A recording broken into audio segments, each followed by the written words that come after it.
மாசி மகம். இந்த ஒரு நாளில் மட்டும் ஏன் லட்சக்கணக்கான மக்கள் கடல்லையும் ஆற்றுலையும் திரள்றாங்க? இது வெறும் நம்பிக்கை மட்டும்தானா? இல்லை இதுக்கு பின்னாடி ஒரு பிரம்மாண்டமான காஸ்மிக் ரகசியம் இருக்கா? இன்னைக்கு வீடியோவில் நம்ம பார்க்க போகிறது உலகம் அழிய இருந்த நேரத்தில் நடந்த ஒரு அதிசய போராட்டத்தை பற்றி தான். யுக முடிவில் உலகம் அழிய போகுதுன்னு தெரிஞ்சதும் பிரம்மதேவர் சிவபெருமான் கிட்ட போகிறார். இறைவா, இந்த உலகம் அழிஞ்சா எல்லா உயிர்களும் போயிருமே, அடுத்து எப்படி உலகத்தை படைக்கிறது அப்படின்னு கேட்கிறார். அப்போ சிவபெருமான் ஒரு யோசனை சொல்றார்.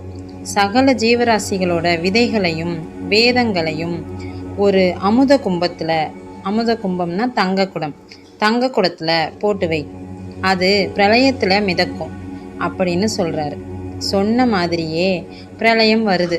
அந்த கும்பம் மிதந்துக்கிட்டே வந்து ஒரு இடத்துல தங்குது.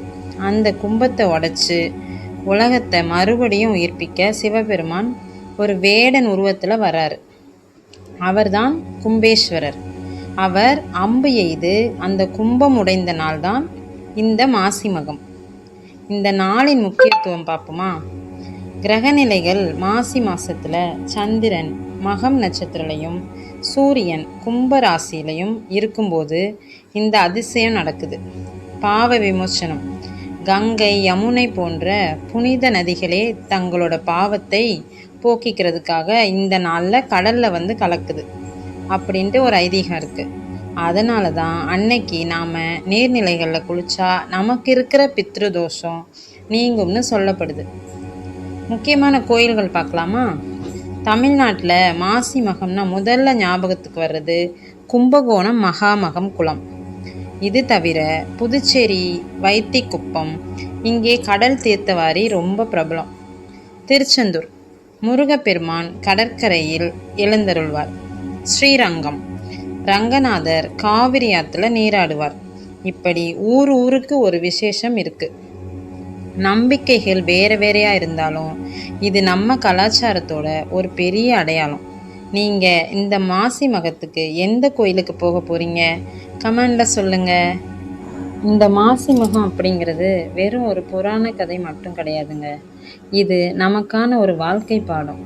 எப்படி அந்த அமுத கும்பம் பிரளயத்தில் அழியாமல் மிதந்து வந்து புது உலகத்தை உருவாக்குச்சோ, அதே மாதிரி நம்ம வாழ்க்கையில் எவ்வளவு பெரிய கஷ்டங்கள் வந்தாலும் இறை நம்பிக்கை அப்படிங்கிற ஒரு விஷயம் இருந்தால் நாமளும் புது மனுஷனாக மீண்டு வரலாம் அப்படிங்கிறது தான் இதோட உண்மையான தத்துவம்.